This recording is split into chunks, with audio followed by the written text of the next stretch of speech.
اللہ اکبر. جب امام شہید ہو گئے، امام سیوطی نے بھی لکھا ہے کہ آسمان سیاہ ہو گیا، بارش ہوئی، خون کی بارش ہوئی. اس دن جن لوگوں نے چہرے پہ گازا ملا، جیسے آج کل لوگ خوبصورتی کے لیے کریم لگاتے ہیں کریم، ویسے اس زمانے میں لوگ چہرے پہ گازا لگاتے تھے خوبصورتی کے لیے. اس دن جس نے گازا ملا اس کا چہرہ کالا ہو گیا. خون کی برسات ہوئی تو جو کپڑوں پہ خون آیا تھا وہ کپڑے پھٹتے پھٹ گئے، لیکن کبھی وہ خون کا نشان ختم نہیں ہوا. اسی طرح بیت المقدس میں جو پتھر اٹھایا جاتا اس کے نیچے تازہ خون نظر آتا. اینڈ اس پر کرتا ہوں اپنی گفتگو کو، پھر آئندہ سال کے لیے ملتوی کرتے ہیں. اللہ اکبر. جب انہوں نے خیمے لوٹنا شروع کیے، بیویوں کے دوپٹے چھیننے شروع کیے، بیویوں نے کہا رکو رکو، جتنے زیور ہیں ہم اپنے ہاتھ سے اتار کر دے دیتے ہیں، ہم نبی کی اولاد ہیں، ہمارے قریب نہ ہو. انہوں نے زیور اتار کر کے دیے. 7 سال کی بچی سکینہ تھی. ظالموں نے کان کی بالیاں، وہ چاہتے تھے کہ جو جس کے ہاتھ میں وہ لوٹ لے. قیمتی زیور بیویوں کے پاس تھے، مالدار گھرانہ تھا، دولت مند. امام حسین کے پاس بہت دولت تھی، انشاءاللہ کبھی اس پر بھی ذکر ہوگا، گفتگو ہوگی.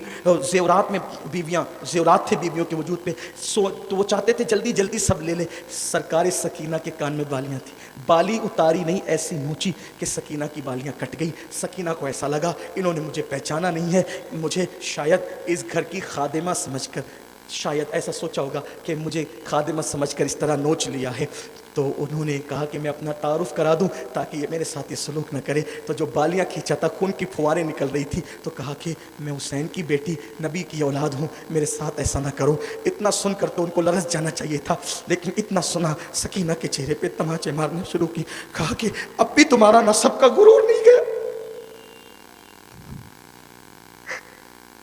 اب بھی تمہارے نسب کا غرور نہیں گیا، اب بھی تمہیں آل نبی ہونے کی بات ہے. سیدہ سکینہ کے چہرے پہ تماچے مار. حضرت زینب سلام اللہ علیہ سیدہ سکینہ کو اپنی طرف سمیٹا.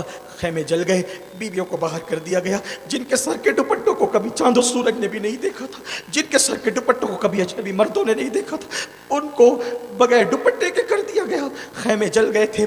اور پھر اسی مصیبت میں وہ وقت آ گیا، سورج غروب ہونے لگا تھا.